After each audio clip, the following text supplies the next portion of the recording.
बहुत बहुत धन्यवाद आदरणीय राजीव जी साहब। सबसे पहले तो मैं ये कहूँगा कि आज विश्व पटल पर राजीव चमका है और इस मंच पर राजीव 100 टन सोने की खरी चमक पैदा करके इस वातावरण को निखार रहा है। एक बार जोर दिया ताली।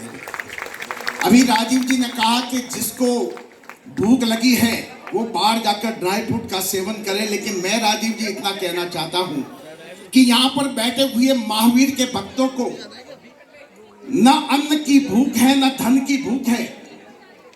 यहाँ बैठे हुए महावीर भक्तों को न अन्न की भूख है न धन की भूख है। यहाँ तो प्रभु महावीर के समर्पण की भूख है। यहाँ तो प्रभु महावीर के समर्पण की भूख है। और जो प्रभु महावीर के प्रति समर्पित भाव लेकर पवित्र भावनाओं का कलश लेकर आता है, उसका जीवन प्लस बन जाता है।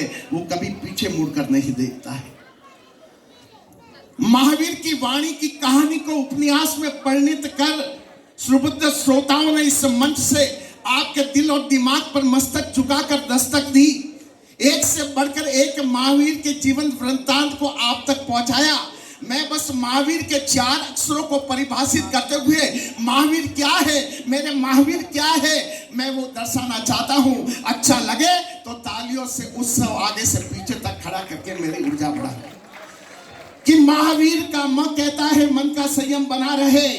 महावीर का हा कहता है हाथ दया से सना रहे। और महावीर का वी कहता है वीतराग इंसान बने। और महावीर का र कहता है रसना रसखान बने। महावीर का र कहता है रसना रसखान बने। जिस महावीर के 4 अक्षरों में जीवन का संपूर्ण वृत्तांत समाहित हो, उस महावीर के संदर्भ में कहना यानी सूरज को रोशनी दिखाने के बराबर है। 2550 वर्षों के पश्चात भी अगर हम अपने आराध्य का स्मरण करते हैं, मानस पटल पर स्मृतियों के रूप में अंकित करके उनकी पूजा करते हैं, अर्चना करते हैं, साधना करते हैं, आराधना करके विराटना मिटाने का संकल्प लेते हैं, तो क्यों करते हैं? क्योंकि एक मानव के रूप में जीवन लेकर परमात्मा बन गए। आत्मा से परमात्मा का सीधा साक्षात्कार करके मोक्ष पदगामी बनकर हमें जीवन जीने की कला सिखाए। इसलिए हम अपने भगवान महावीर को आज भी याद करते हैं। अभी हमारे विधायक महोदय यहाँ पर आए थे। उन्होंने कहा कि मैं जन्म से जैन नहीं हूं। तो भगवान महावीर स्वामी ने सबसे पहला कथन यही कहा था कि मनुष्य जन्म से नहीं, मनुष्य कर्म से महान बनता है। और जो कर्म योगी बनता है, जो कर्म योद्धा बनता है, जो कर्म को कामधेनु मानकर कर्म निष्ठता के साथ, संकल्प भावना के साथ जैनत्व की महिमा को मंडित करते हुए महावीर के बताए आदर्श पथ पर अपने जीवन का रथ हाँकता है, सचमुच में वही तो वीर की संतान कहलाया जाता है। और आज भैया तालियां बजानी तो जोरदार बजाओ, ऐसे मत बजाओ जैसा लग रहा है 4 जने गुटका बना रहे हैं। आइए मैं एक छोटी सी बात और सीधे विक्की भाई को यहां पर प्रस्तुत करूंगा कि भगवान महावीर जब मां त्रिशला के गर्भ में आए, उससे पहले मां त्रिशला ने 14 स्वप्न देखे थे।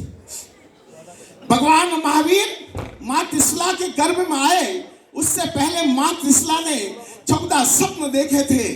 और पहला सपना कौन सा देखा था? इस चर्चा में नहीं पड़ेंगे। कलाकार की जो अनुभूति है करने दो। आपको 16 14 जो 16 माने 16, जो 14 माने 14, जो भी माने बस महावीर को माने। पहला सपना कौन सा देखा था? पहला सपना देखा था गजराज हाथी। तो जब आज ये महावीर फाउंडेशन मंच का आगाज हो रहा है, संगीत की सुरावलियों से मंच सजने जा रहा है, जिस तरह से मां त्रिशला ने पहला सपना गजवर हाथी देखा था, आज ये हाथी आपके सामने आके खड़ा मेरे सम्मान में एक बार क्योंकि जो हाथी को साथी बना लेता है मां के संग वो महारथी बन जाता है। और आज महारथियों के बीच में मुझे अपनी अभिव्यक्ति प्रस्तुत करते हुए गर्व और गुमान हो रहा है। राजीव जी के लिए मैं इतना ही कहूंगा कि सूत्रधार के नाते सबके सम्मान में इन्होंने बजाई तालियां।